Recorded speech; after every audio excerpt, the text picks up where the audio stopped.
Ese umugore utwite yemerewe gukora imibonano mpuzabitsina? Kurikira ikiganiro urasobanukirwa byinshi. Ni kenshi abagore batwite bibaza niba mu gihe batwite bagakora imibonano mpuzabitsina niba ntacyo byakwangiza ku buzima bwabo cyangwa kuba batwite. Ahanini bagira impungenge ko inda ishobora kuvamo, ariko impungenge bafite zamazwe n'abashakashatsi bagaragaje yuko gukora imibonano mpuzabitsina ku mugore utwite ntacyo bimutwara. Bagira bati, gukora imibonano rero ni ikintu gisanzwe ku mugore utwite kuva asamye kugeza ku gihe cyo kubyara. Impamvu ni uko umwana aba arinzwe ari imbere muri nyababyeyi ku buryo adafite aho ahurira n'igitsina cy'umugabo. Nyababyeyi umwana aba aherereyemo ikikijwe n'inkondo y'umura ku buryo iba ifunze, bityo igitsina kikaba kitaharenga, keretse wenda iyo inkondo y'umura ifite ikibazo. Iyo umugore agisama mu gihembwe cye cya mbere, ni ukuvuga kuva ku kwezi 0 kugera ku mezi 3, imyanya myibarukiro ye iba itarambukirwa neza ku buryo usanga umugore atanyotewe no gukora imibonano mpuzabitsina.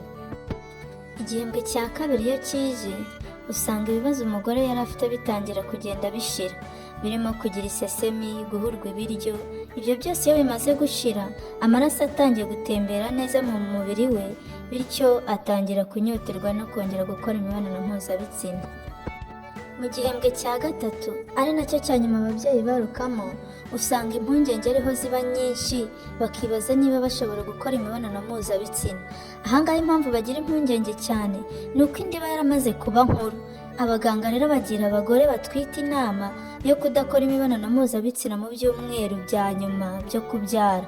Impamvu ni uko iyo akoze imibonano mpuzabitsina, hari imisemburo yitwa prostagland iva mu masohoro igira uruhare mu kwihutisha ibise, bityo umugore akaba yabyara imburagihe. Abashakashatsi bagaragaje ko gukora imibonano mpuzabitsina mu gihe umugore atabibujijwe na muganga nta kibazo kibirimo rwose, abyemerewe, keretse igihe yabibujijwe na muganga cyangwa igihe wumva utameze neza. Icyo nicyo gihe ureka gukoramo imibonano mpuzabitsina. Ubushakashatsi kandi bwagaragaje ko ari byiza kuvugana na muganga igihe utwite, kuko iyo asanze hari bimwe mu bibazo ufite ashobora kukugira inama yo guhagarika gukora imibonano mpuzabitsina.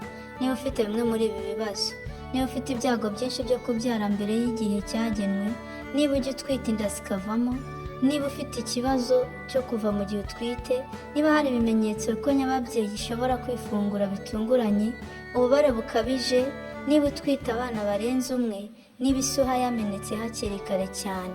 Ibyo byose bigusaba ko wagenda ukegera muganga akakubwira niba hari kimwe muri ibyo bibazo ufite.